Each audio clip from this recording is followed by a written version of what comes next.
So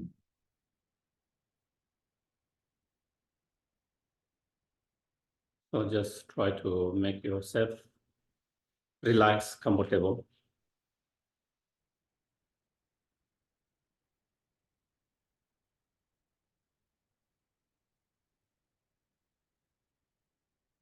And as you breathe in out naturally,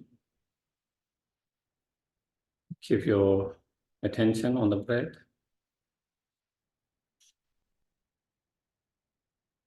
Watching it mindfully and be aware. When you breathe in, being aware you are breathing in. And when you breathe out, being mindful and being aware you are breathing out. Simply just observing and being aware.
Then we can think, contemplate how fortunate and lucky I am to have this precious human life.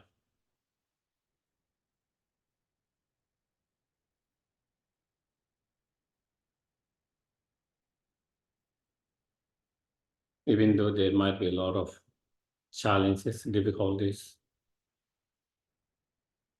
in our life. But with this life, if we use properly in the right way,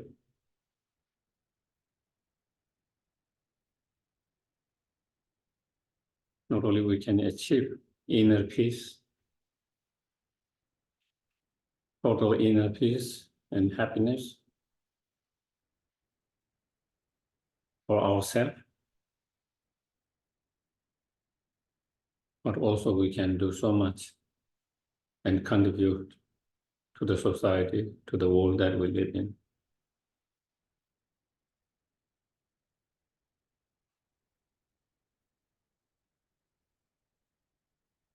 There's so much potential.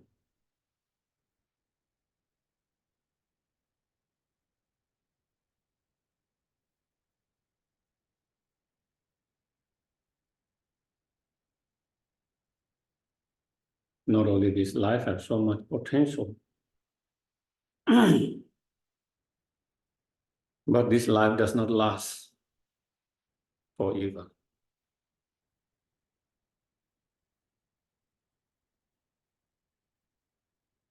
Therefore, we have to use the life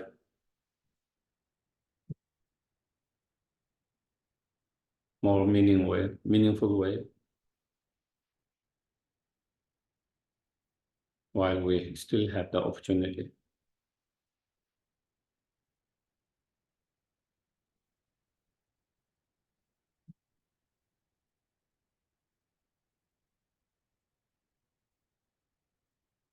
In order to find our inner peace, joy, and to be more health, benefit to others,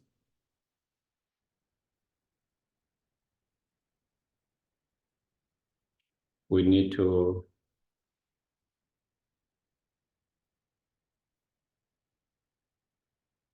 decrease or reduce and overcome those disturbing negative feelings, emotions,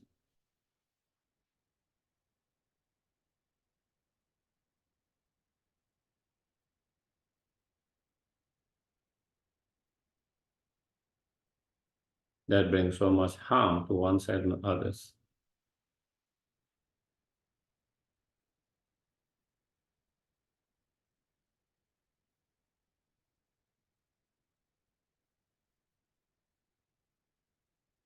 And to be able to reduce and overcome those disturbing negative emotions,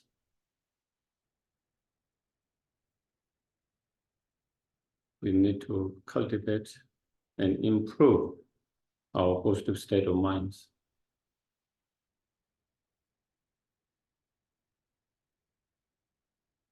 such as true love, compassion,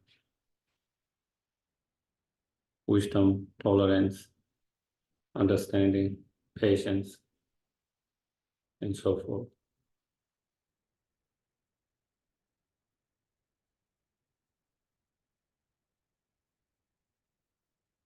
And to improve those inner positive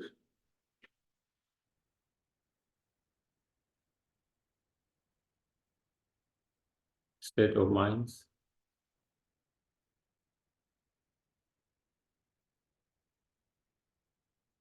we need to meditate, contemplate, and practice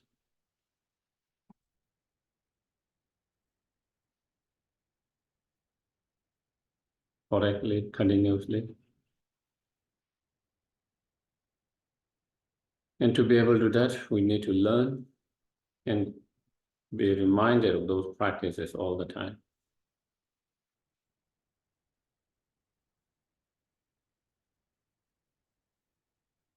With that hope, that is why we have come here together.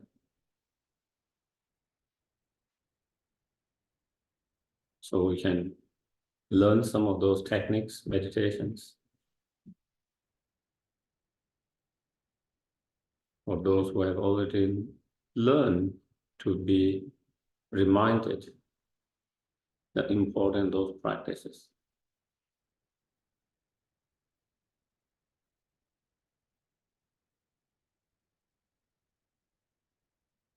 So we get inspired to apply those practices in our everyday life.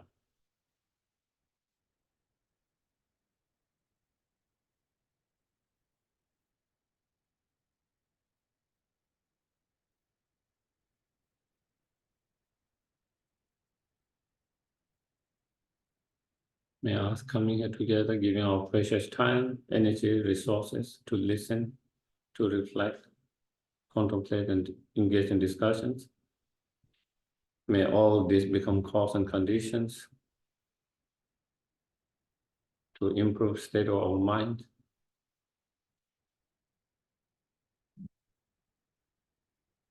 and to achieve our highest potential, fully awakened state, so we can be greatest help, benefit to others and oneself.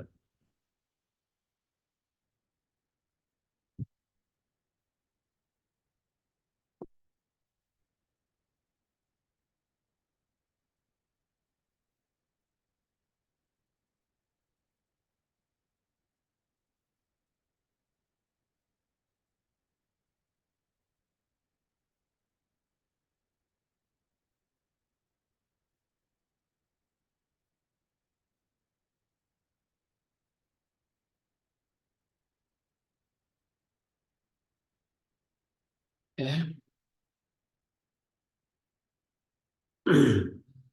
Sangye Chödang Sogi Shonam La Changchu Padu Dani Kyatsu Shi Dagi Jin Sogi Be Sonam Gi Lola Penche Sangye Duba Sho Sangye Chödang Sogi Shonam La Changchu Padu Dani Kyatsu Shi Dagi Jin Sogi Be Sonam Gi Lola Penche Sangye Duba Sho Sangye Kedang Soge Shonam La Chanchu Pado Dane Kyatso Shizo Gibe Sonam Ge Lola Penche Sangye Duba.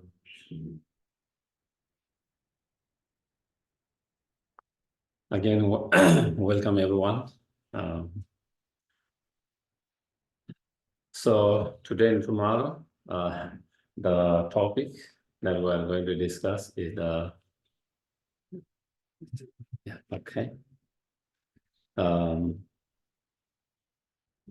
the essential Buddhist philosophy. I have to figure out what that means.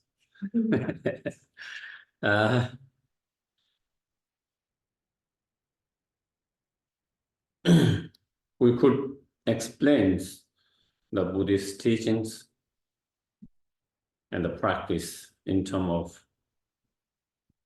of within the three categories, if I may say, the philosophy or the view and the contact, behavior, and meditations. The connection between the view or the philosophy to the contact. What helped you to transform your contact, your behavior to be more kind, more compassionate, more understanding, more tolerance, and so forth, is through the meditations. So then coming back to the first in terms of the view or the philosophy,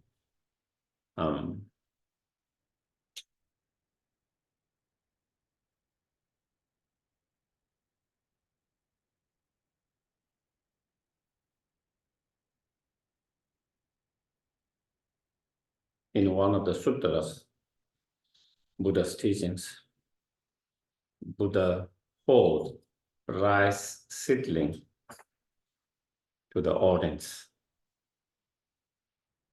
because he was teaching outside, And then he hold that and say, because of this existence that exists, because of rice seedling, there is rice.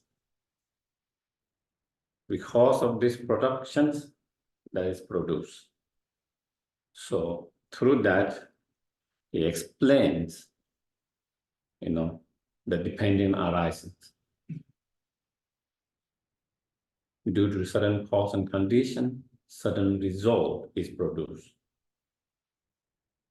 Okay. How everything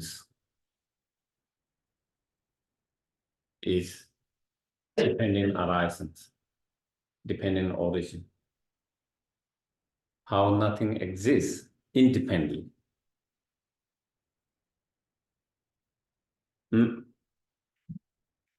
terms of the external world that we live in, everything that is surrounding us, the environment, the world we live in, all of them are dependent arisings. We cannot point and say this is independent, that do not depend on other cause, conditions, or other factors, that is able to exist by itself without depending on other conditions, other factors.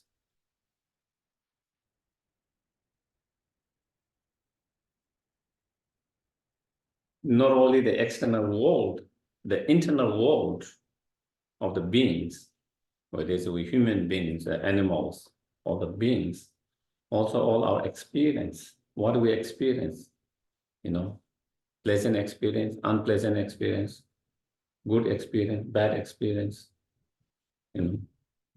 painful experience, joyful experience, they are also dependent arising. They also depend on particular certain cause, conditions, certain factors. Those different experiences do not come by itself without depending on other factors, other conditions.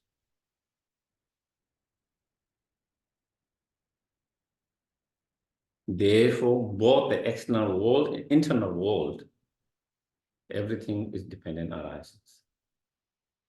That is the core philosophy or the view that taught by the Buddha.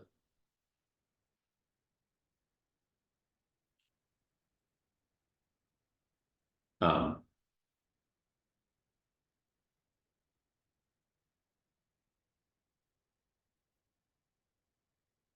course, he explains about the external world such as the plant, how any plant to grow, it depends on many causes and conditions. The seed, the seasons, the right seasons to it to grow, it depends on the earth, the moisture, the waters, it depends on the heat, So the 4 and 5 elements, without those 5 elements, without depending, the plant cannot grow, So it's very dependent on them, And when there is change in those elements, there is change in the result, the plant.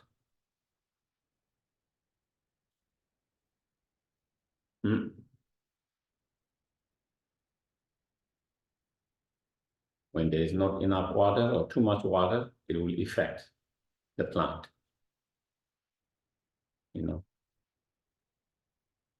If there is too much heat or not enough heat, if there's too much light, not enough light, it could affect the plant. Either it grow well or either it dry, whether it doesn't grow full potentials. It affects, it depends on the cause conditions. It depends on the environment. It depends on the climate, So a lot of factors, so many cause condition factors, depend on all these, so many cause condition factors. It depends on that. Without those conditions, without these causes, the plant cannot grow by itself. If there's no earth, the plant that grow in the earth, that cannot grow. If there's no water, the plant that rely on water, it cannot grow.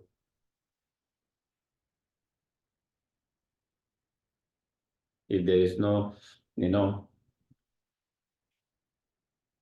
the air, oxygen on the air, again,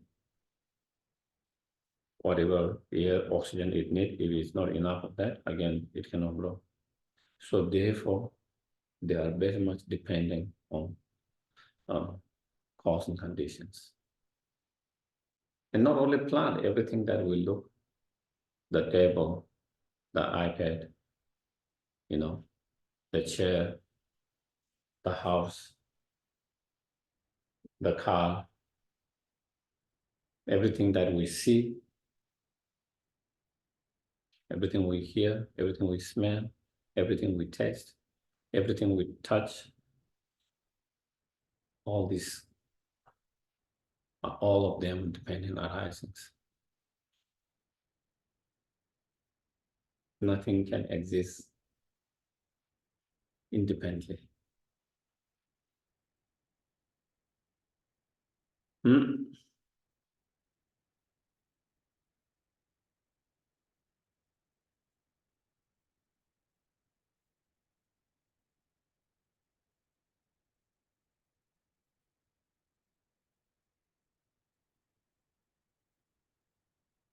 So then he explained not only the external world, such as the plant, are dependent arising, but also the beings,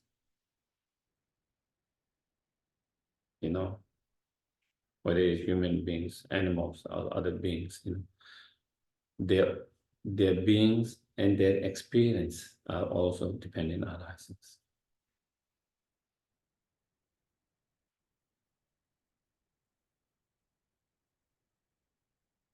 We experience suffering, pain, because of particular cause and conditions. We experience joy, happiness, because of particular cause, condition, factors. Depend on what kind of cause, condition, depend on what kind of factors. Depend on that, it affects how we experience. And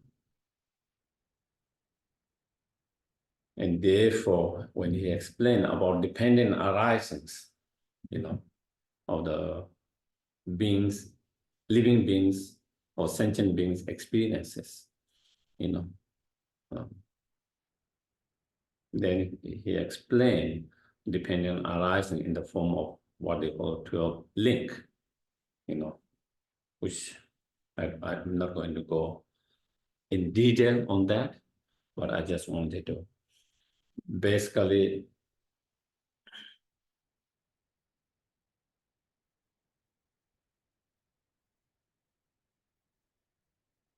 our experience are a result of our own actions and our thoughts or our mind.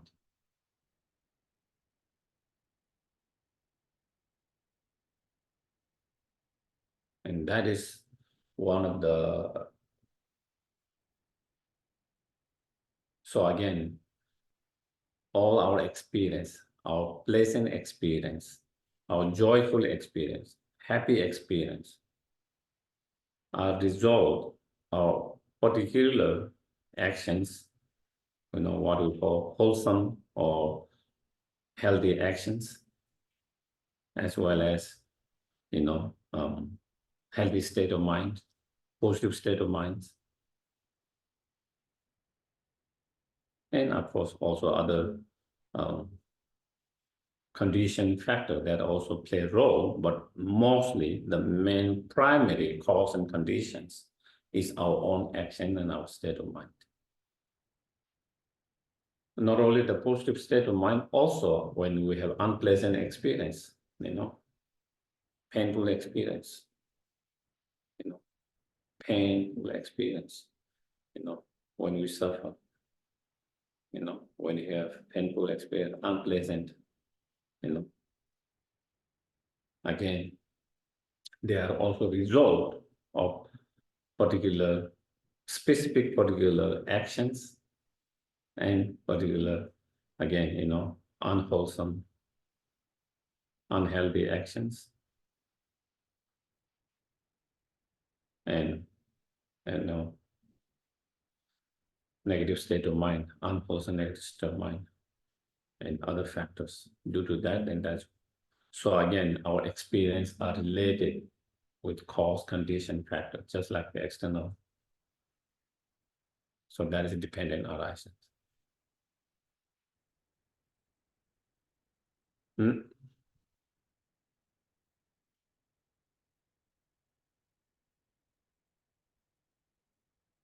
that is very unique from most of other spiritual path or religious. Here the Buddha says, whether it's the external world or whether it's the living beings or experience of living beings, they are not created by another powerful being outside there, whether you call it Buddha, whether you call it God, whether you call it whatever you give name, that there is some kind of very powerful or creator, someone there who creates, this world, who create the plant, who create the beings, humans, animals, who create our experiences.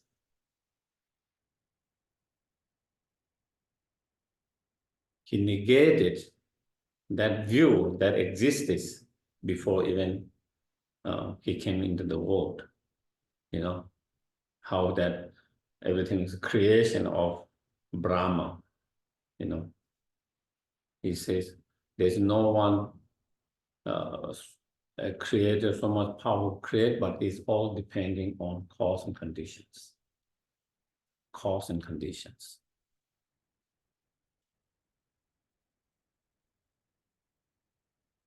So if you want the plant to be better, it's not enough just by praying, it's not going to change. You have to change cause and condition that change that. That is where now we do modified, genetically modified plants and all kind of things. When you change different energies, different cause and condition, then it changes. You know, you can have different size, you can have different colors, you can have different shape, you can create that. How are we able to create that? How we are able to create, whether it's just perfect same size, perfect same color, shape, or smaller, bigger, because we recognize what are the cause and conditions that create that shape, what give that color, what give that shape, what give that size. And then when you put all these things together in the right way, you create that, because it's dependent on cause and conditions.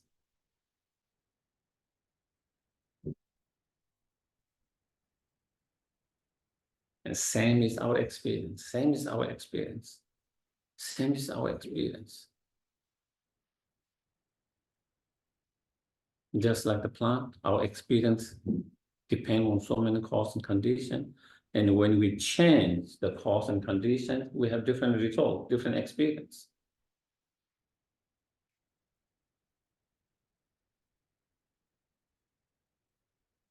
So your experience can be changed by changing the cause and condition, the factors that lead to that experience.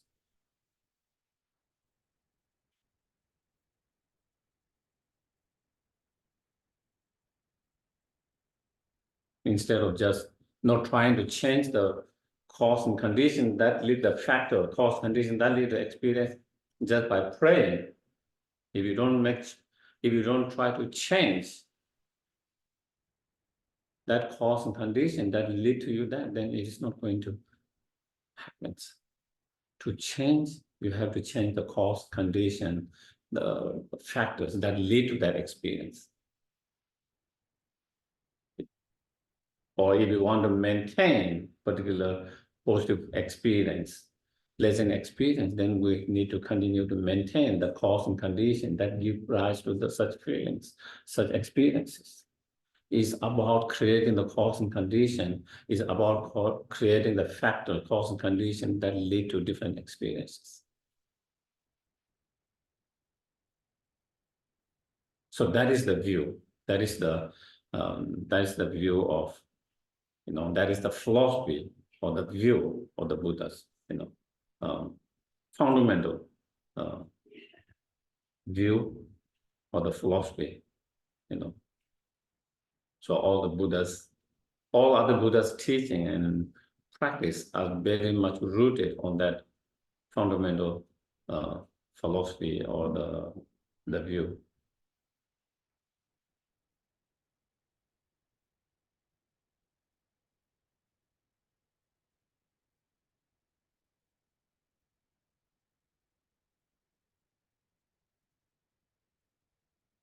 And because of that, then,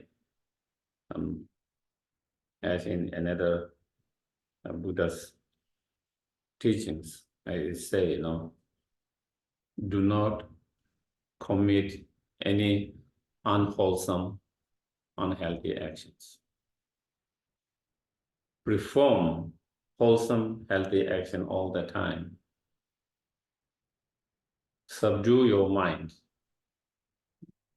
subdue or discipline your mind, transform your mind. That is the teaching of the Buddha.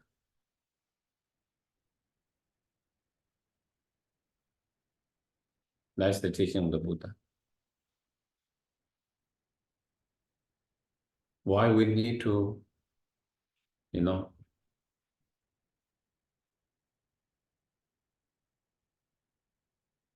why we need to disengage, or why we need to refrain from engaging in unhealthy, unwholesome actions. Because we do not want suffering. Nobody wishes suffering. Nobody wants suffering. If you do not want suffering, if you do not wish pain and suffering, stop creating the cause that lead to that suffering. If you don't stop creating that cause, you can pray to whoever, still the result will be the same. You can pray to the Buddha, you can pray to the God, you can pray to whatever, but if you don't change, if you don't stop, the actions, the unhealthy, the unwholesome action that lead to that such result, painful experience, suffering. If you don't stop that, you will continue to experience. Even you do not wish suffering, you will continue to experience.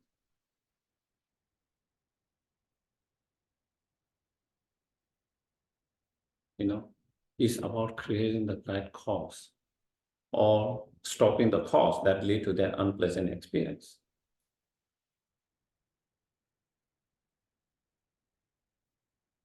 It's not enough wishing, praying, if you don't stop creating the cause that lead to that.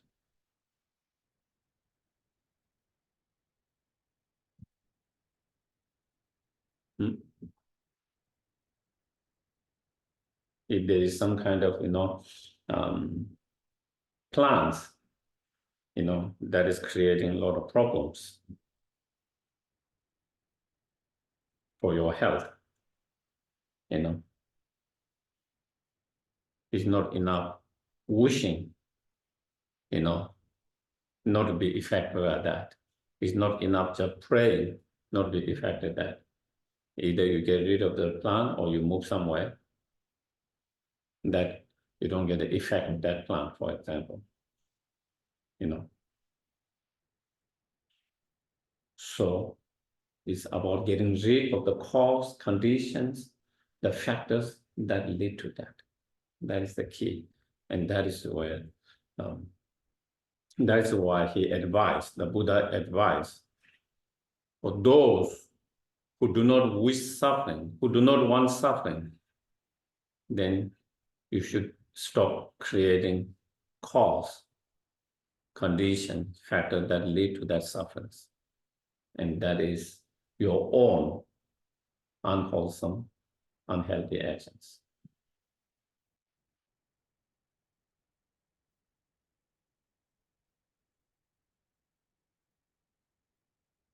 If you take one, of course, in a very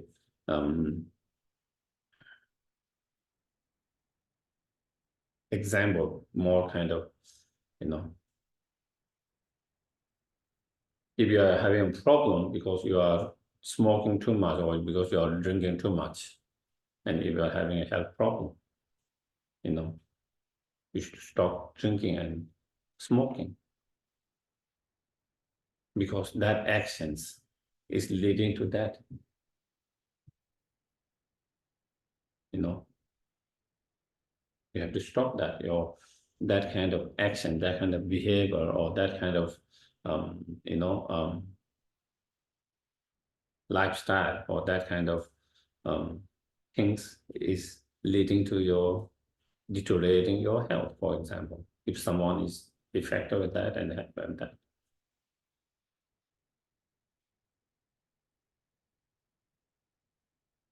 If you don't change that, then even again, you don't wish, even you pray, it doesn't change. You have to change the cause the factor condition that lead to that. And therefore, that is why he advised, do not engage in the unwholesome, unhealthy actions.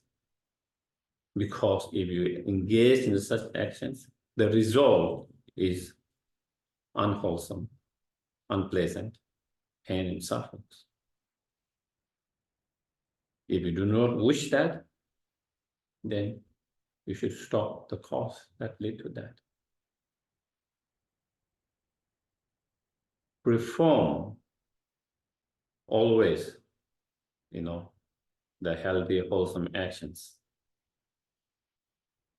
Again, because such your healthy, wholesome actions lead to different result, experience, happiness, joyful experience.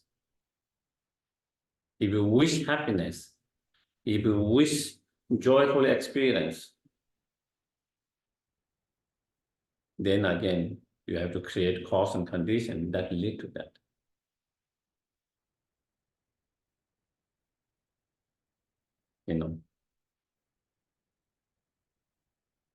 That is why he advised, if you wish to be happy, if you wish to have a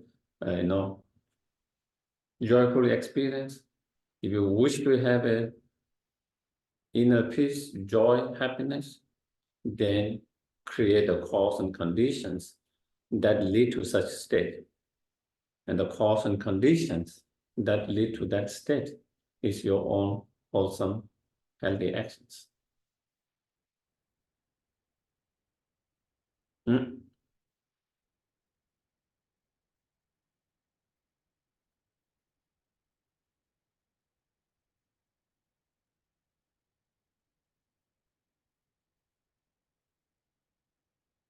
So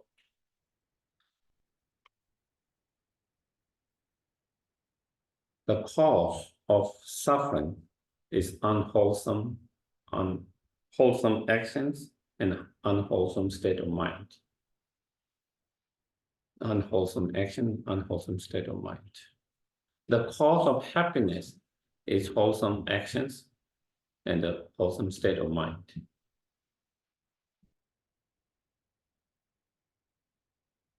Of course, the external condition can play factors. It doesn't mean the external condition doesn't play factors. But the main cause, the fundamental main primary cause and conditions for our, whether it is pleasant or unpleasant experience, joy and happiness, primary cause is our own actions and our own state of mind. Therefore, the focus in Buddhism is with your mind and your actions. The focus is working with your own mind and through that, and then transforming your actions. And so therefore, in order to change unwholesome actions, and in order to reduce and overcome unwholesome state of mind, and in order to engage in the wholesome actions, and in order to cultivate and increase the positive state of mind, the healthy positive state of mind, then we need to train our mind, subdue our mind, discipline our mind. And that is where the third line comes, subdue your mind. That is the teaching of the Buddha. Therefore, again, it comes essentially,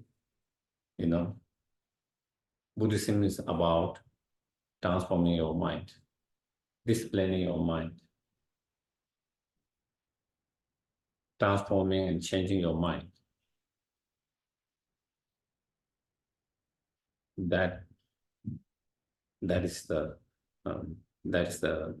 It comes down to that. It boils down to that. And therefore, some of the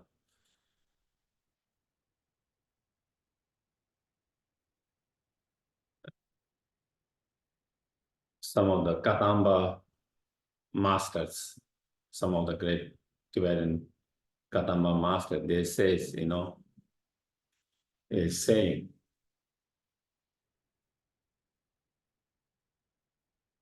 whatever you do, whatever form of meditation, whatever form of practice you engage into, if it helps to reduce those negative, disturbing, unwholesome state of mind, that is true Dharma. That is the true Dharma.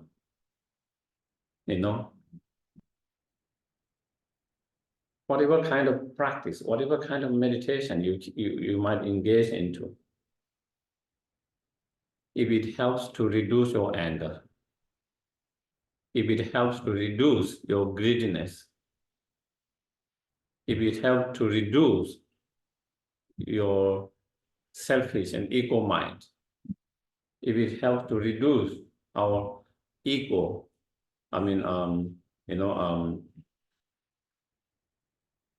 the pride or arrogant mind, if it helps to reduce ignorance and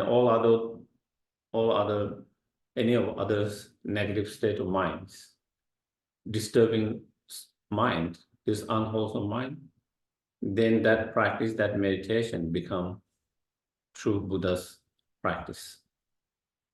Dharma, what we call Dharma. They say then it becomes true Dharma. And whatever meditation you do, whatever practice you do, you can sit for hours and hours, totally concentrated without any distractions. You can empty your mind, no thoughts, or whatever. But if those practice meditation doesn't help you to increase those negative state of mind, instead, if you increase the negative state of mind, then it's not true Dharma. It's not true Dharma.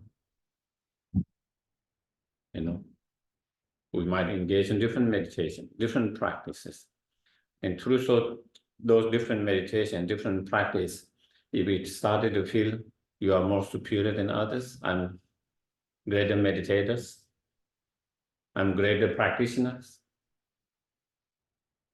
And if you have that kind of, it increase your sense of negative pride, unhealthy pride or arrogant.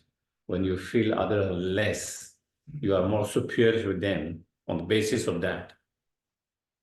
When you feel you are more superior to others on the basis of that, and when you treat others on the basis of that, they are less inferior, they are inferior and you are more superior, that kind of attitude, then that means that practice meditations. Whatever meditation, whatever practice you have been doing, hasn't become real Dharma because it hasn't really reduced the negative emotion. Instead, it kind of increase your ego, increase your sense of unhealthy pride, arrogant, sense of superior.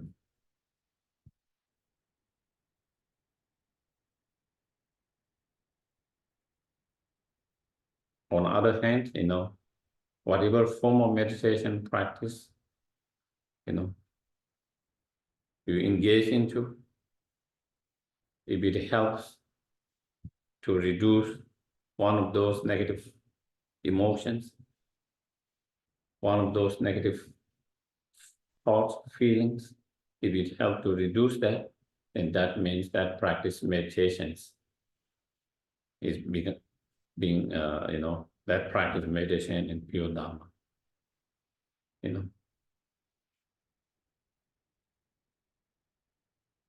It's serving the purpose of doing that practice meditations.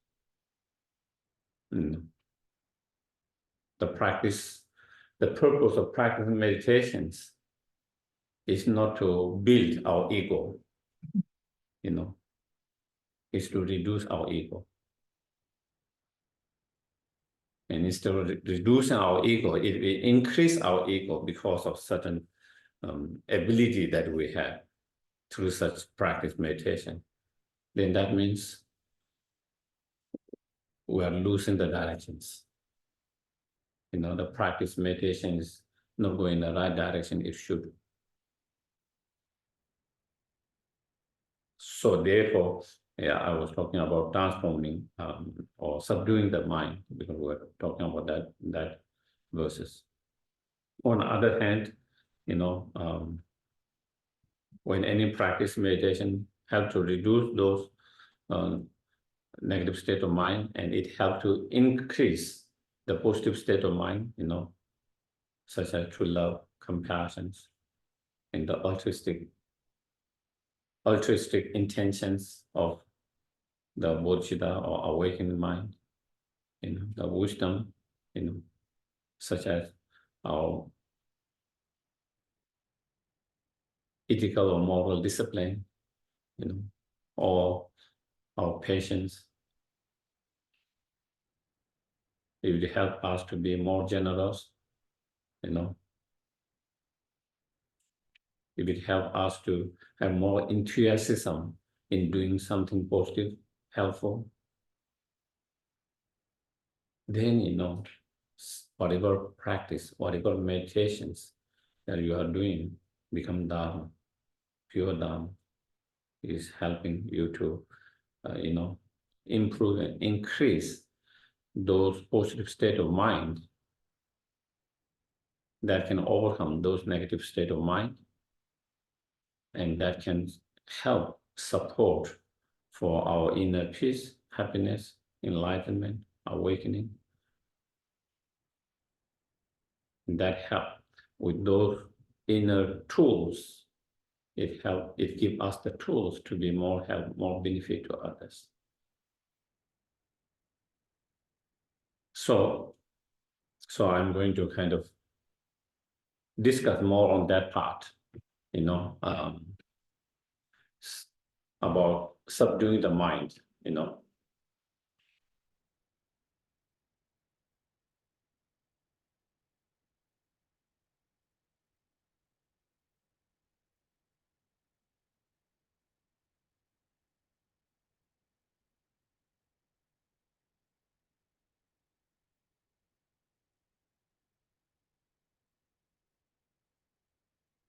Hmm?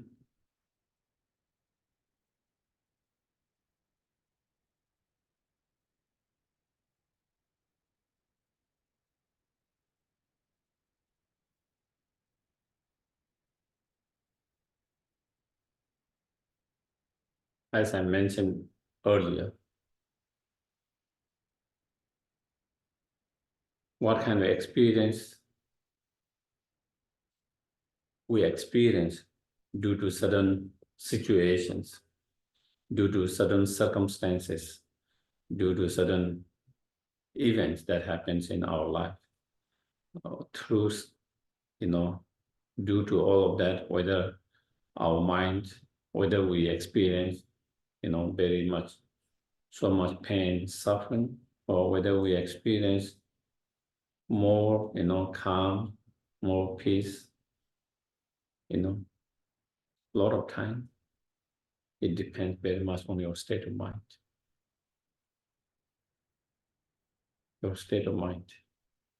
Even though sometimes we feel the reason I'm feeling so pain, so much suffering is because of these situations, because of this event, because of these circumstances.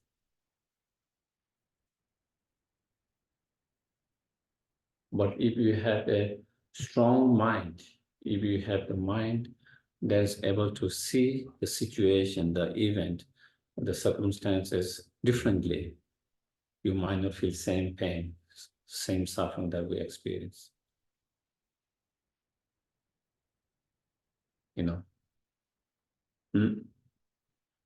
If you have the inner strength, mental or inner strength.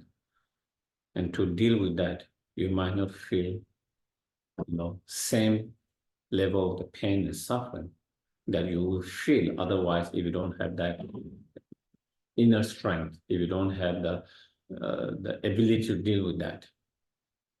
So therefore, it's clear with the similar situations, sometimes it makes people break down completely. For some people, it then makes them more stronger. Same situations or similar situations, either it can break someone or it can kind of uplift and make that person come out of that situation and become even more stronger than before. So why? Why two different results? Same situations, same circumstances. Because they have different way of dealing with it. They have different tools. Whether one has more tools, way of dealing with it, the other one didn't have that tools. Now, those tools come from your mind, how you look at the situation, how you think about the situation, what kind of perspective you have about that situation, how you take that situation, in what way, positively, negatively, and so on. So it depends on that individual perspective, individual way of looking at the situation things. Depending on that, it can either knock someone down completely, or either it can make someone uprise or become even more stronger, more powerful, that, or it could be in the middle. So it can have different experience for different people, different result. That clearly shows why they have a different result experiences is because of their ability, different ability, their different mental state of ability. So therefore, again, it is quite clear, how much our mind or mental state play a role, in terms of how much we experience suffering or how less we experience suffering, in terms of how much joy and happiness, peace we experience, or how much less joy and happiness, peace we experience, depending on so much on our state of mind. So much on our state of mind.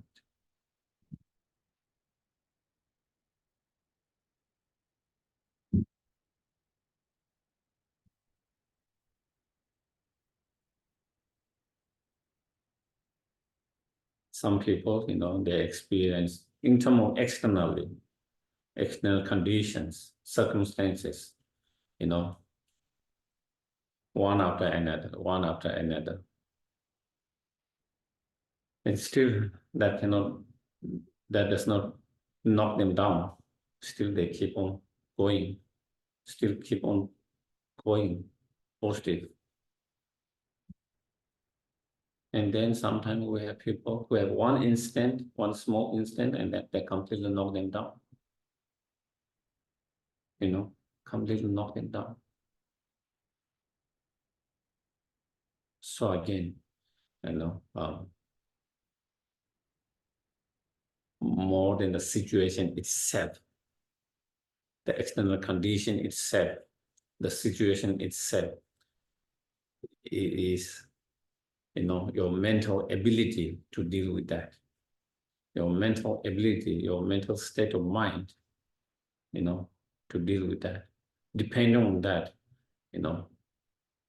whether you experience a lot of suffering, less suffering, no suffering, whether, whether you feel so knocked down, so depressed, so hopeless, so discouraged, become, whether it leads you to a very dark state of mind, or, whether even with such difficult situations, challenging external situation, despite that, never being so discouraged and hopeless, and giving up, continue to be hopeful, positive, continue to be strong, courage, and continue to, move on. So much depend on individual state of mind. Individual state of mind. That is why the mind is so crucial, important. Training your mind, subduing your mind, disciplining your mind, training your mind is so important, so important in terms of,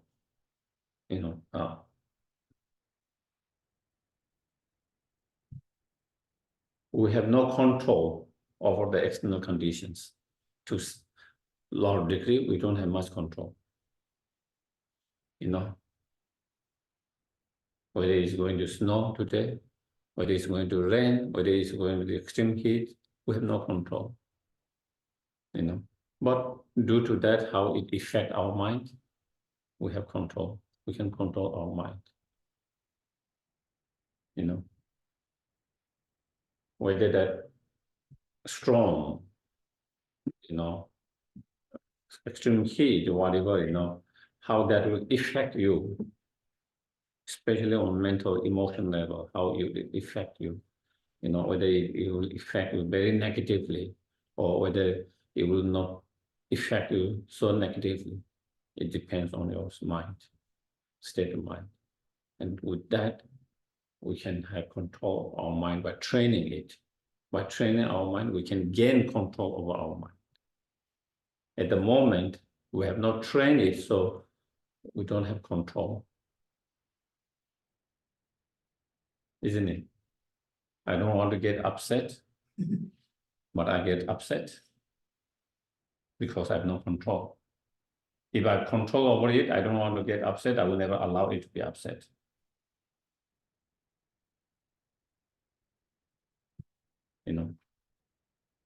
But despite me not wanting to get upset, irritated, something happens, still we get irritated, frustrated, upset. That clearly shows you have no control over your mind. You are not unable to keep it from arising it. You don't want it to arise, but it just arises. It just comes.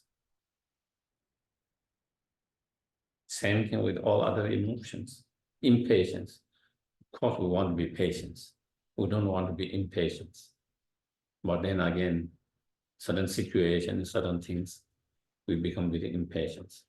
Even you don't want to be impatient, you become impatient. Even you try not to be impatient, still you become impatient.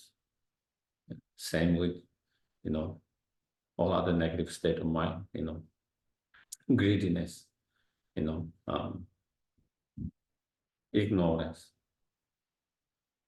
and all of that, So at the moment, we don't have control, but through training, we can control it. We can gain control over it. We can gain control over it.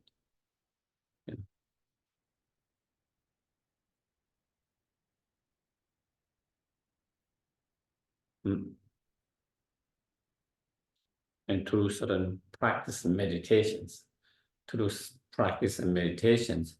one can gain control over their own mind.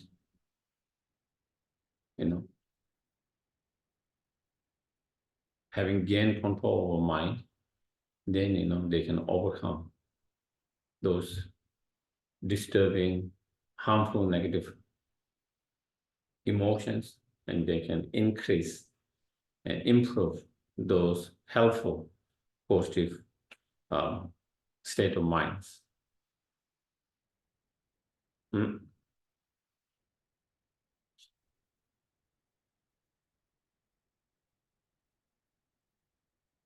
So we are talking about,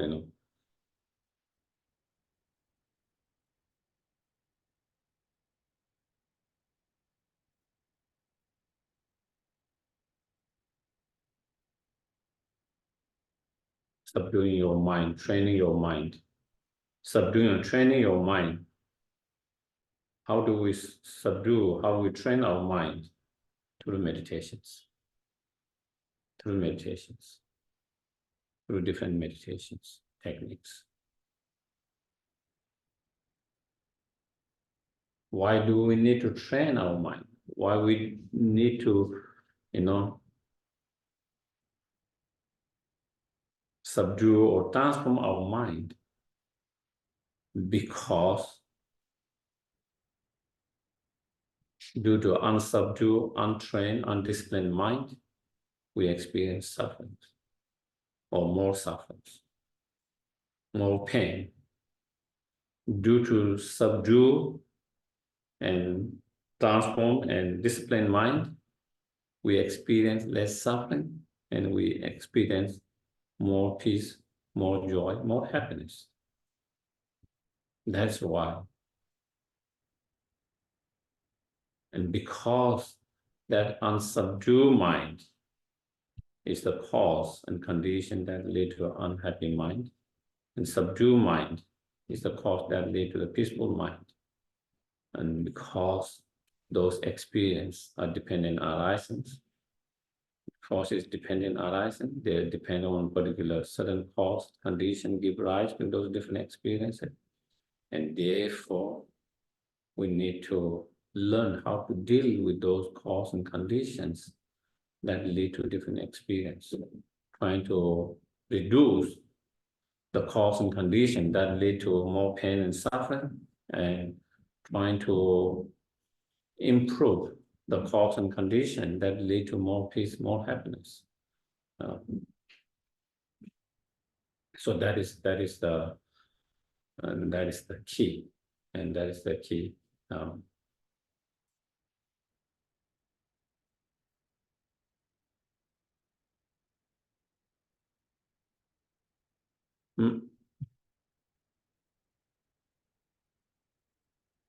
Through meditation and practice, when you are able to subdue your mind and discipline your mind and train your mind, then it reflects. That will reflect in your actions. That will, of course, reflect in your experience.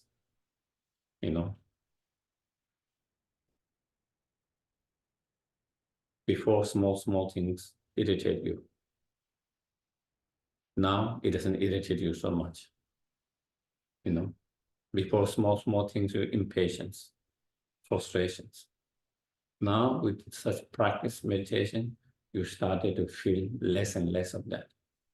Less impatience, less irritated, less frustrated, less anger.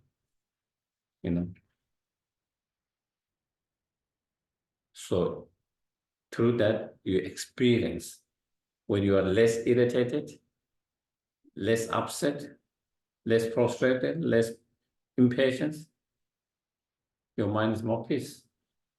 Your mind is more peace. Your mind is more calm. Your mind is more peace. When your mind is irritated, frustrated, impatient, anger, there's no peace in that moment. There's no peace, calmness in your mind, in your life in that moment. When you have less, then you are more calm, more peaceful. And when there's more peace, more calm, you have more joy in your life.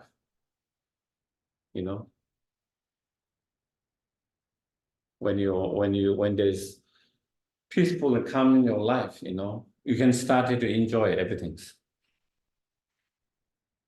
You can start to feel enjoyment in everything.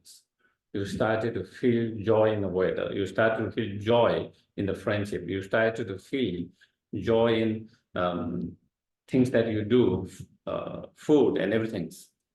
But when your mind is disturbed, when your mind is disturbed and agitated by one of those negative emotions, a lot of frustration, impatience, anger, in that moment, you don't enjoy. You don't enjoy the weather. You don't enjoy being with a friend. You don't enjoy whatever you are trying to do.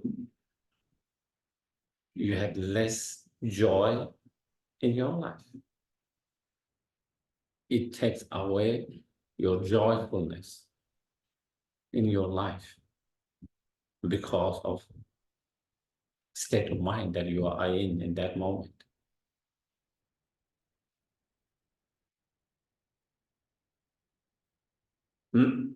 So not only that, when you are more calm, peaceful, when you are less agitated, disturbed by those negative emotions, you are more kind, you are more loving, you are more gentle, you are more patient, you are more generous. That state of mind reflect in your actions. How you act, how you respond with yourself or to others. When you are irritated, upset, frustrated, how do we act with ourselves? We become less compassionate for ourselves. We become more harsh on ourselves. And also, we become harsh on others.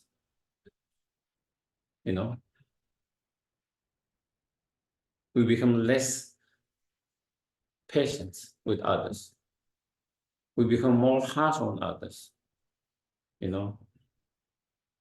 respond more, more aggressively, when we have some kind of differences.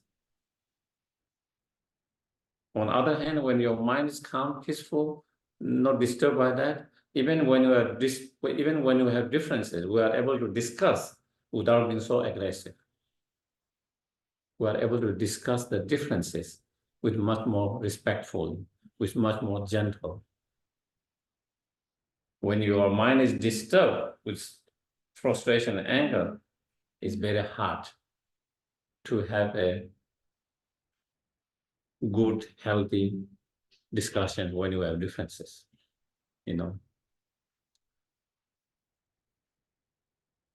And so therefore, that through such meditations, then, as a result of such practice and meditation, it will reflect in your behavior, your actions, to become, as I mentioned before, when our meditation, when we have done the practice meditation correctly, in the right way, as a result, with the time,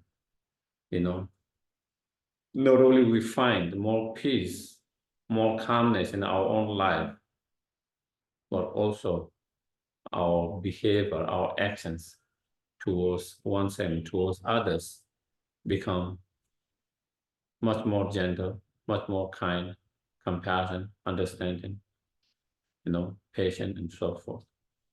In that way, then it brings happiness in your life. You bring happiness in others' life.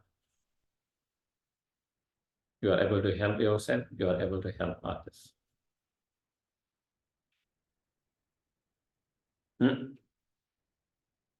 So therefore, transforming or training the mind become so crucial, so important for your own happiness and happiness of others. To reduce your own pain and to reduce the suffering of others that is being because of your hurtful actions. Due to your hurtful actions, due to your undisciplined mind, we engage in the hurtful actions. Through that hurtful actions, someone experience pain and sufferings. We can stop that. We can stop that, when you through practice meditation, when you transform your mind, you are trained, then, your mind is not disturbed, and then you don't act with that disturbed, agitated mind, with that kind of harmful actions, and by not engaging in such harmful actions, you don't create more suffering to others, and you are able to stop more suffering from others experiencing more sufferings. So in that way, it reduces your suffering. It helps to reduce other sufferings. It improves your happiness, and you are able to bring more happiness and more health benefit to others.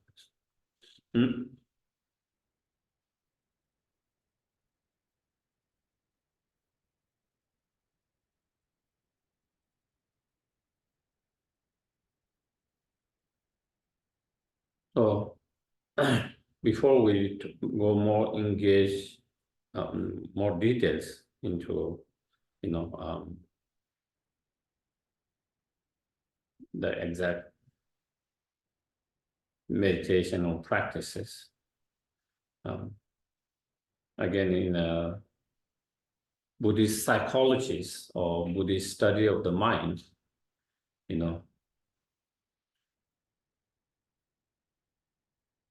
of course, most of the Buddhist, the importance the Buddhists gave on the study of the mind, and in that,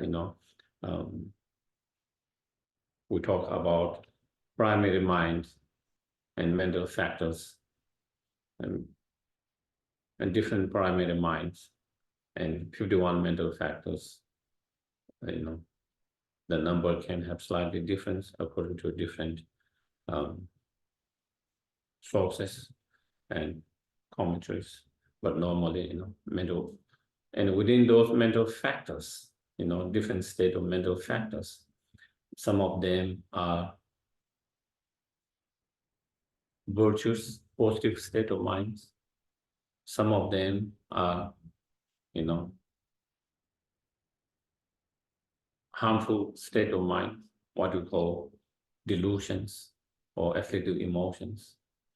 And within the afflictive emotions, then there's a descriptions, with the, six root delusion, 21 secondary delusions, and then 11 virtuous mind, and then some others mind which are more neutral, neither virtuous, neither non-virtuous, and neither positive, neither negative, like a delusion, afflictive emotions. So again, there's extensive study of those, with each of those different state of mind, the cause of those different state of mind to arise, the functioning of those minds, the result of that mind, how it affect us in different levels, the nature of the mind, and then subdivisions of those minds and so forth. There's a extensive kind of that.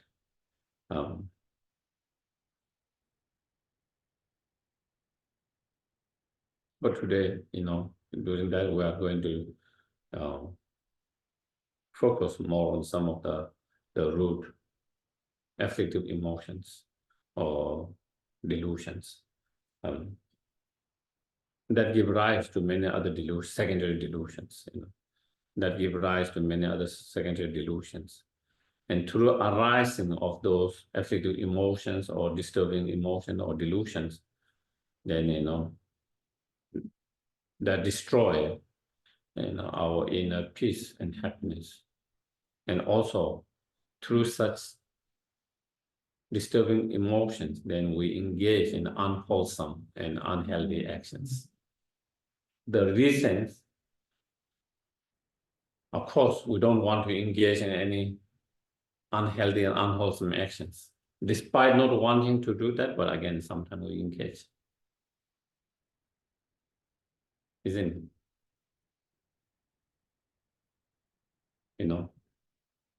Despite not wanting to, because again, sometimes those negative emotions arises and it overtake us, it overpower us.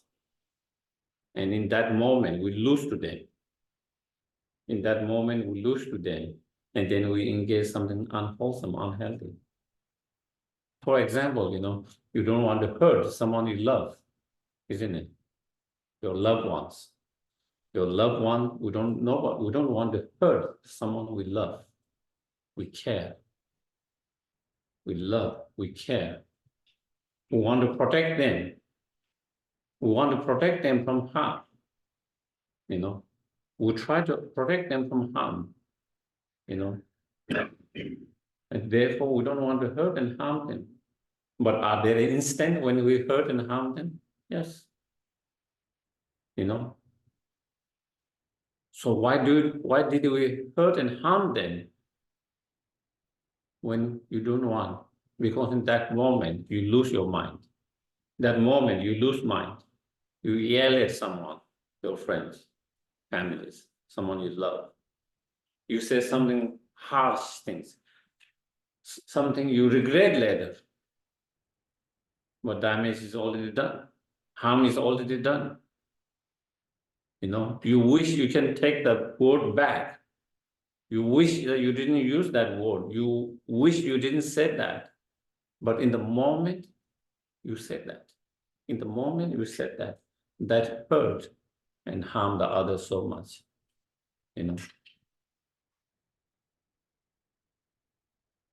Why do you do that? Because in that moment, we had no control. In that moment, you lost your mind to that anger,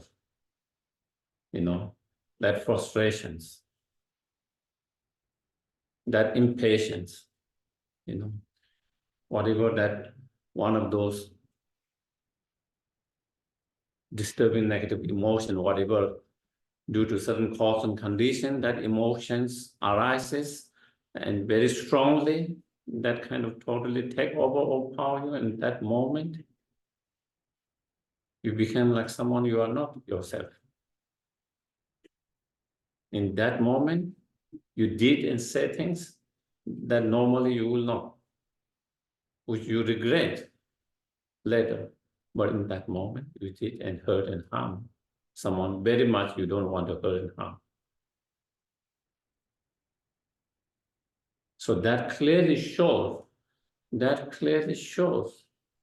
those, the reason why we engage into something unwholesome, unhealthy, hurtful and harmful. Not only is hurtful and harmful to someone you love, you care. The reason why we engage in such actions and because of those negative emotions, one of those negative emotions overpowering you, overwhelming you. So therefore, it's clear when we really observe, our experiences, it's clear the reason why we create those unwholesome negative actions is because of those negative emotions. They are the driving force.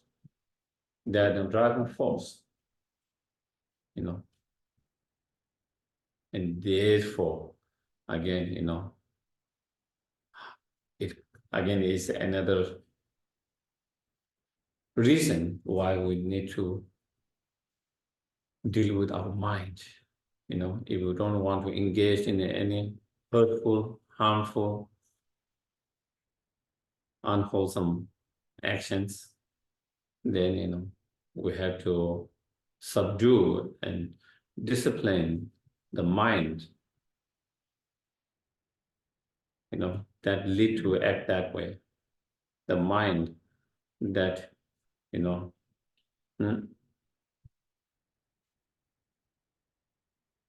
push or force you to act in that way.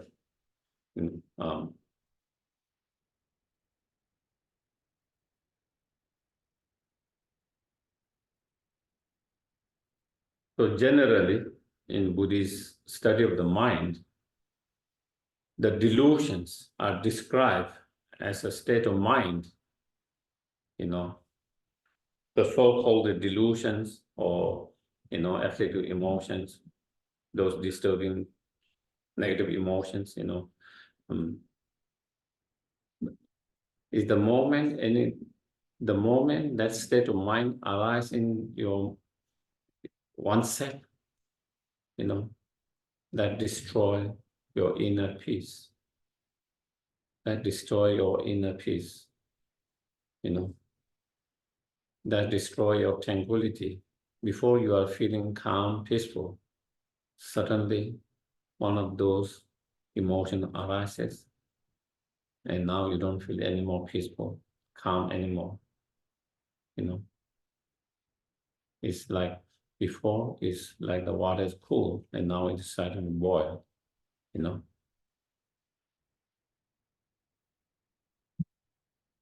So any state of mind, mental factors or state of mind, when it arises in oneself, any beings, that destroy that being's peace, calmness,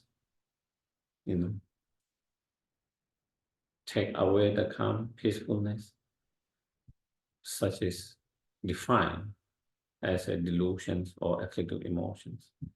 Any state of mind that has that functionings, any state of mind that has such a result of functionings, is defined as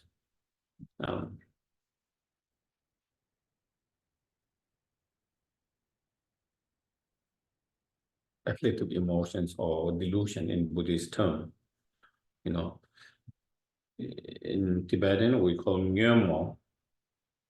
In English, I think different translators have used different terms because, that is why sometimes I use different terms.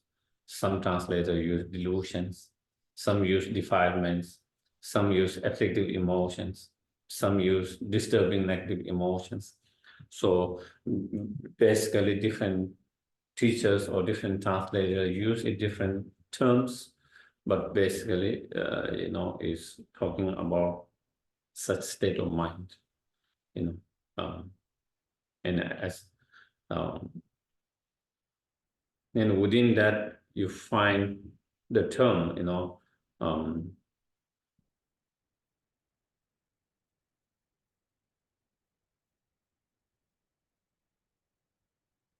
three poisonous afflictive emotion of the delusions. Three poisonous afflictive emotion and delusions, and those are the very root of all the other delusions. And those are the root of all other delusions. From those three main delusions, then other delusions or afflictive emotions arises. They are like the branches. These are the three root, and those other afflictive emotions or delusion are like the branches that grow from those root. And sometimes from the branch, another branch grows. And so regardless of whether it's the root delusion or the secondary, the branch delusion, the secondary, the effect of those is same. It disturbs your peaceful mind, calm mind.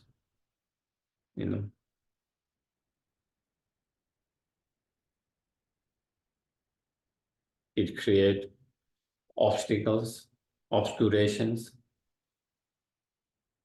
for your achieving, awakening or enlightened state of yourself.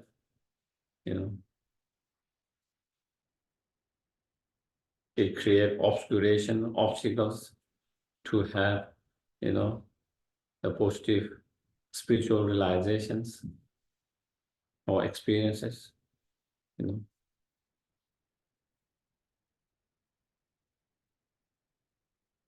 It forces us to engage in unwholesome, unhealthy actions, which brings more pain and suffering to ourselves, as well as due to which also force us to engage into a hurtful and harmful action that bring more pain and suffering to others and oneself.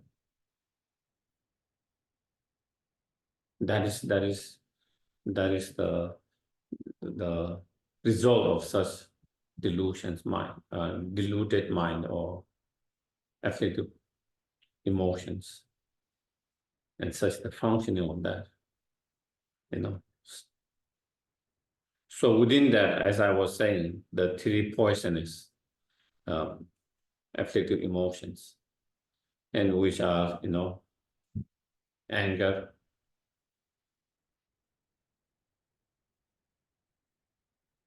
attachment, and ignorance. I think anger is more easy. In terms of the term, attachment is another term that we have problems when we are translating from Tibetan to English. Because the way you normally the attachment you use in normal might not be same the way we use. Therefore, again, different translators find different. Some use attachment, some use greediness, passions, desire.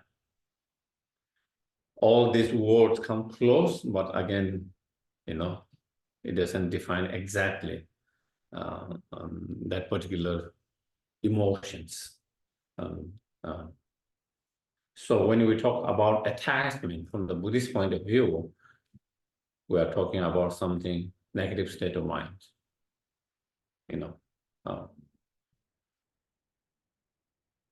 And maybe we'll also maybe go later, and then the ignorance. So those three are the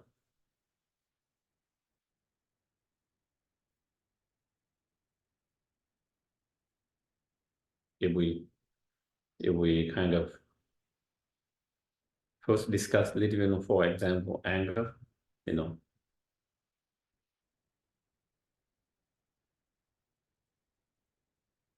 terms of direct harm that it can bring to others, among those three different negative emotions, anger is the worst in terms of having the potentials to act violently and do something harmful and hurtful and painful to someone, create that. Unlike the other two, they have the potential, but kind of indirectly. Indirectly, they don't have same kind of, direct violence that it can bring, but with anger, definitely, in terms of hurting and harming others, and definitely also it hurt and harm yourself.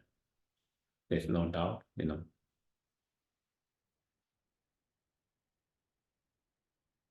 Therefore, sometimes living in anger is like living in hell, describe in anger related with hellish, living with anger is living in like hell,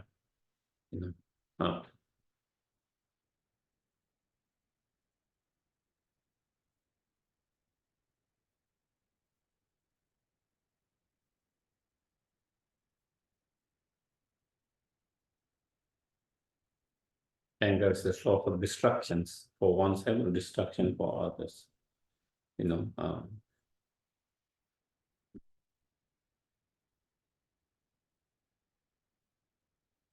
we all experience, that, as we just mentioned example previously, when you were angry, that is when you engage in a hurtful and harmful action, even to those who are very close and loved ones in that moment. And when there is anger in your mind, in that moment, there is no real peace at all. if you have strong anger, in that moment, not only there's no peace and calm in your mind, but in that moment, things normally that give you joy and happiness, they don't give you any more joy and happiness. Yeah. Normally, maybe you might enjoy food. You have your food that give you joy, but when you are angry, that food has no taste. You don't feel the same joy that you. Normally, you like to go in the mountains, or let's say a beach, or watch a show, something that gives you some kind of joy and happiness. When you are angry, strong, very in strong anger, you try to watch it, it's not same anymore.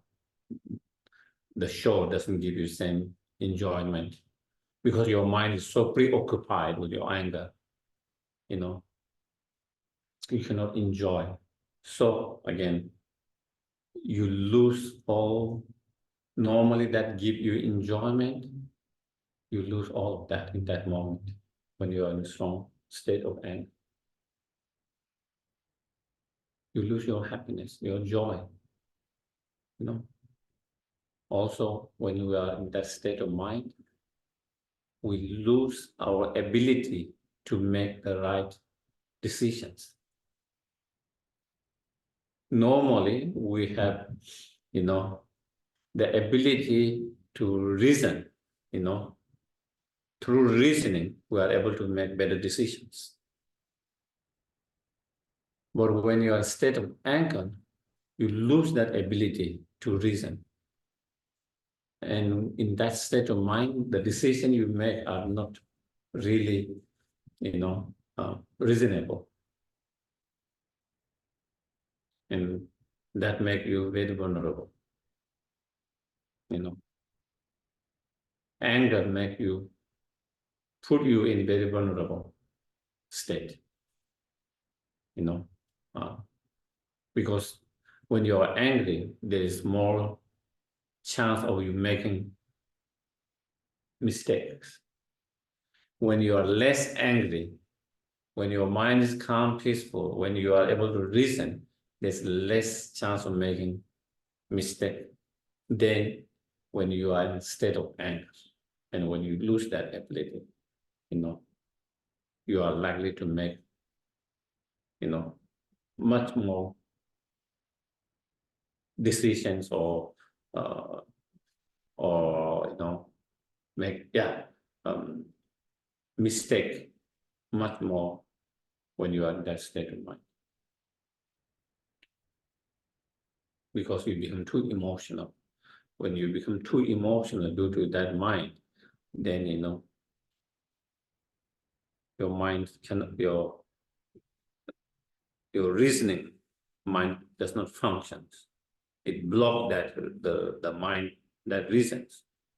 And when you don't have that ability to reason, then you make more mistakes. You are likely to make more mistakes, and you make more mistakes. Such is the harm that anger can do to oneself.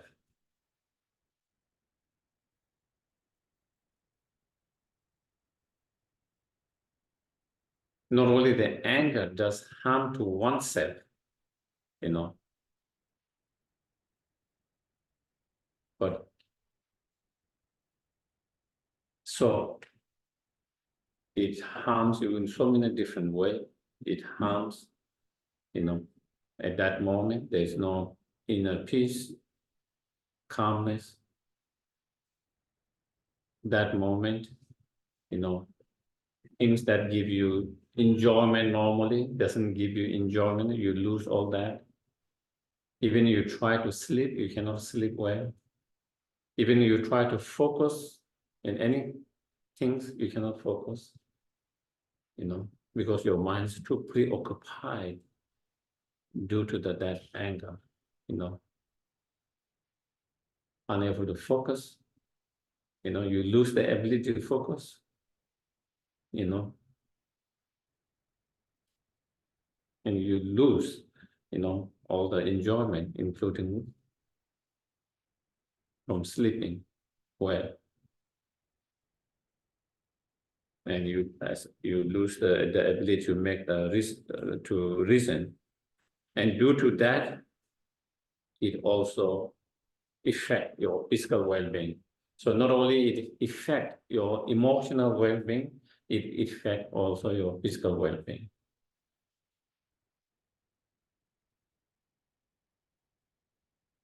There are already many research that shows, how agitated mind, such as anger, can have a negative impact on your physical well-being, your health, not only on emotional level, but also on physical level. And again, I have heard from many of friends that is their direct experience. I have friends who have, diabetes, friends who have blood pressures, and they can, when their mind is disturbed, agitated by something, such as anger, frustrations, impatience, especially anger is much more strong than those, then when they check, they can see the sugar level going very high, blood pressure going very high. And when they are able to calm down their mind through certain practice, meditation, whatever, or medications, whatever, when they are able to calm that mind down, then the sugar level, blood pressure level come down. They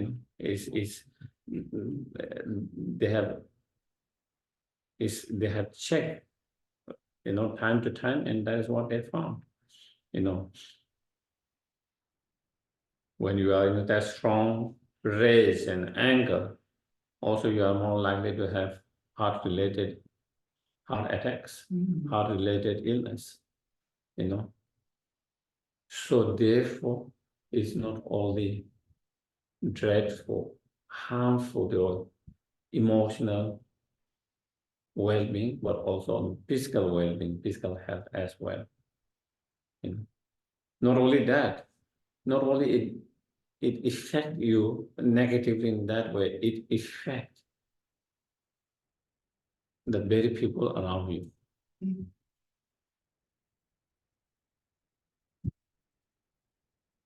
I might not be angry with people around me. I might be angry because I had some fight at the workplace with one of the colleagues. We have disagreement, we have argument, and whatever that is. And I bring that energy, anger. Okay? I bring that energy, anger at home. My anger is not directed to any of the family member, it's directed towards my colleague in the workplace, but everyone can feel that energy. People feel that energy. And when that energy is not a pleasant energy, it makes everyone uncomfortable. When you see someone is upset and angry, and when you feel it, it makes everyone in very, very uncomfortable situations. You don't know how to respond. You don't know whether you should respond, not respond. You don't know how he or she is going to react.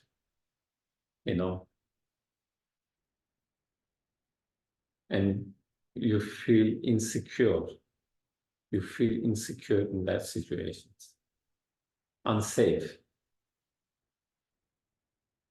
And it is, you are vulnerable, and you can, when you are in that state of mind, small thing can make you get upset with them too. One small noise can upset them because your mind is already angry and upset, and someone closed the door, and then maybe they close the door a little bit too hard, and then that can really upset that person. And then the anger now is directed toward that person now. The energy that you are giving now is directed to that. So that can create, such a vulnerable, unpleasant situation, environment for everyone, not just yourself.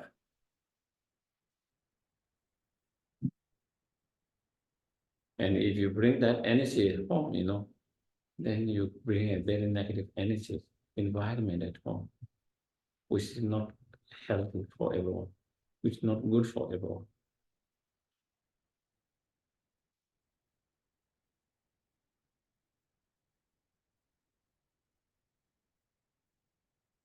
I had a friend, who said he had an issue with anger so bad. Every time when they go to an outing with their friends, they get in an argument with something, and because of his anger issues, the anger comes, and it completely destroyed the environment. You go there for a vacation, holidays, and now with that, everyone's mood changes. And after some time, his friends stop inviting him for anything because they don't want that to change, because he has been doing that again and again, and they feel they are done with that. They don't want their vacations or their holiday to be ruined by your anger, because you cannot manage it. You have problem with managing your anger, and then you get an argument, fight with small things, and then that become a problems. And so he started to lose his friends. Everyone started to get more and more distant. And that is when he felt that he need to deal with something, he need to do something about it. He felt he had to do something about it. Otherwise, he would be left by himself, no one to be. And so he said that's when he started to Google and try to find, anger management, how to deal with anger, and that is when he found Buddhism, because he found the information about that. And so that is how he came to the Buddhism that brought anger. And I feel I've met quite a few people who have said they came to Buddhism because of they had issue with anger. And then coming and then studying, learning, and practicing, they found helpful to, reduce it. Some of them still have some problem, but not big like they used to have. So making some improvement in that. And so therefore, first is understanding how harmful it is. If we don't understand how damaging, how harmful it is, you will not find the solution for that. You don't feel I don't need to deal with that. It's not a big issue. Do you get it? Even with those friends, even though they had that anger management issue, before they didn't look for any help, they didn't try to fix it because they felt they don't need it. But once they recognize how bad it is through that, then once they recognize through experiences about what it turned their life into, then they found how bad it is. Once they found how bad it is, how harmful it is, then they're looking for a solution. They're looking for how to manage it. What are the tools? Is there any tools, any things that can help to manage that? And once they open their mind to look for a solution or look for things, then they're able to find it, and it started to make a difference in their life. And so therefore, that is why, in many of the Buddhist writing, where they talk about the shortcoming, the damage, the harm that anger does, because the more you reflect, the more you contemplate and relate with your own experience or relate with the experience, people who have problem with that, and you begin to see how bad it is. And once you recognize how bad it is, you will try to find certain solutions, tools, method, whatever there is in dealing with that and in reducing and managing that, And when you start doing that, then you will begin to see, some positive changes, But there wouldn't be positive changes if you wouldn't put effort to do that. You wouldn't put effort to that if you don't look for it. If you don't look for the solution or the tools, you wouldn't look for it if you don't feel that problem is not a big problem. If you don't feel this is not a big problem, And so therefore, even we have small anger, it's very important to manage it. Because if you don't manage it, it can be bigger and bigger slowly. A lot of time people who become terrorists, they start with small frustration and anger, and then they don't have tool to manage with that, then more frustration, more anger is added. More and more anger, more and more frustration is added. Through in their own life, through what happens around them, and so forth. Informations, people brainwashing, or sometimes they buy from themselves. So it started small, but when you don't manage it, then more frustration, more anger, and it started bigger and bigger, and then it reaches such a point, then you have no hesitation to blow yourself and blow others. No fear, no hesitations, it can lead to such. And of course, I'm giving a kind of very extreme example.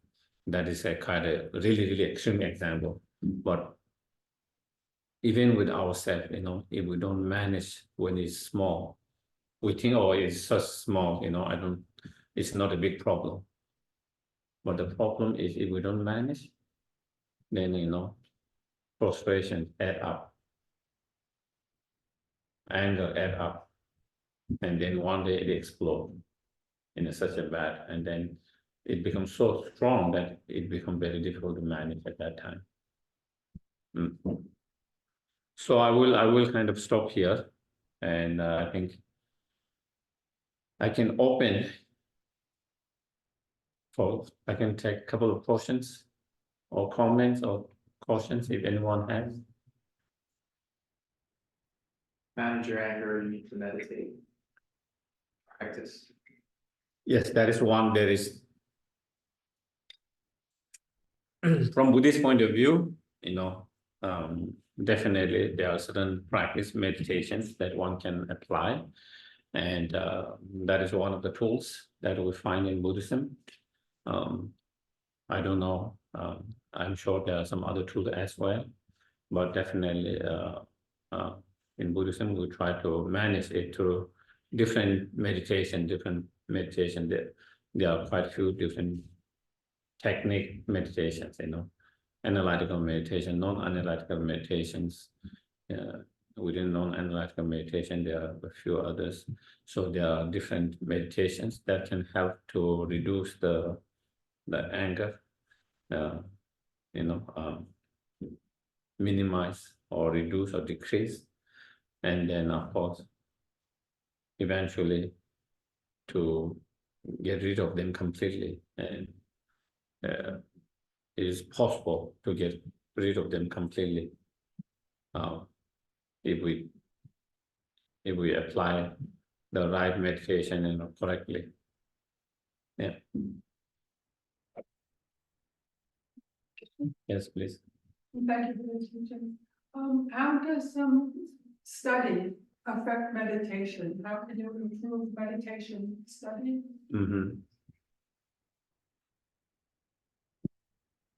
The more study you do, the more tools you have. The more tool you have, when you meditate, one tool is not so effective, you can apply the other tools. And if it doesn't affect so much, you can use the other tools. So again, just like our physical, even we might have, similar illness, whatever that illness, different, according to their body, the treatment might be different, because of our different bodies. Some can take that treatment, some body cannot take that treatment, they have a reaction to that treatment, that medicines, so therefore they need to be treated differently, different medicine, different, same way our minds, and that is why in Buddhism there are so many different meditations, different tools, because certain tools are more effective to certain individuals than others, and so therefore when through studies, they will learn all many different tools, and then we can apply and see what is more effective ourselves and try to apply that. Also, sometimes certain tools are more effective in certain situation or certain time, but then after some time you might feel, not as effective as you felt before, and you apply another method, then you might feel again strong and effective. So again, studying give you all this access to so many different tools. Same with even when you are meditating, contemplating, instead of using just one reason and logic, when you study, then you have so many different reason and logic. And when you use more reason and more logic, the practice meditation become more stronger, more effective, more stronger. Just like when there's a research, that shows certain result, the more research there is, the more proof there is, the more stronger conviction you have about that. Even though there's research and even there's result finding one, you might have conviction, but not strong convictions. But more of that, the more conviction, stronger conviction you have. And same with meditation, more reasoning, more logics, more examples, more different methods help your meditation practice be more stronger, more effective. Yeah.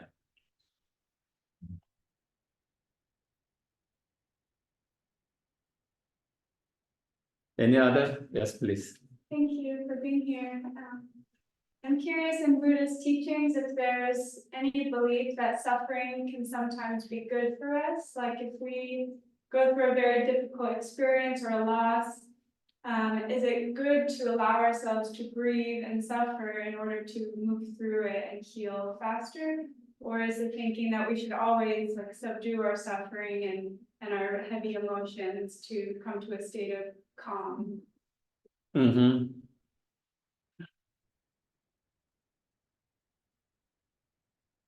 It might also depend on individuals, I would say,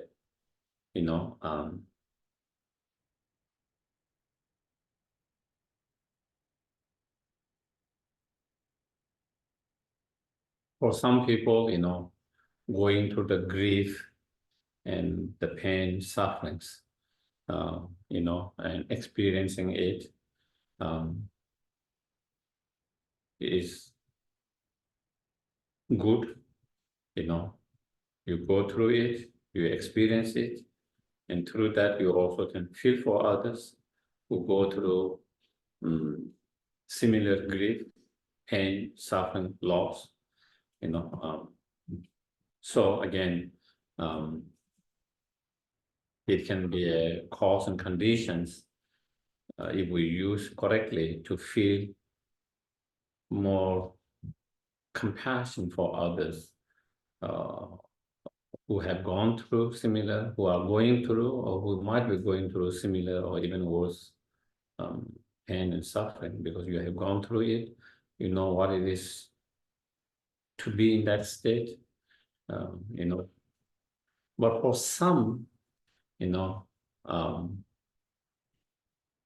it might make their mind, if they don't have the ability to deal with that, then it might knock them down, depressed, and you know, and they might not be able to come out of that, or it might take many years to come out of it. So I think it depends on the individual, how much tools, ability they have to able to deal with that, you know.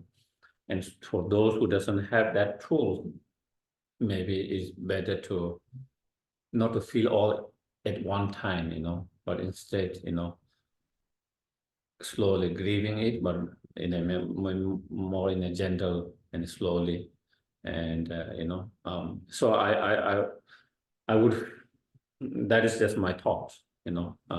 I feel it depends on individuals, you know, whether they have, you know, biologically or mentally, you know, they have ability to handle some of the pain and suffering. Some people, maybe even biological, certain biological level, you know, when they go through something, you know, sometimes some people are too emotional, too sensitive, and all of that. And then they don't have certain ability, then it can really kind of knock them down, you know. And so sometimes they need to create some boundaries, you know, some boundaries. It's good to create that boundaries. But someone who has no problem with that, they can handle it, that they have the ability to that, and they don't have to create that boundaries, you know. They can experience it, they can go through it, that, and come out of that without being totally knocked down and totally leading them in a dark, very dark state, you know. And for those who have that thought, you know, due to whatever,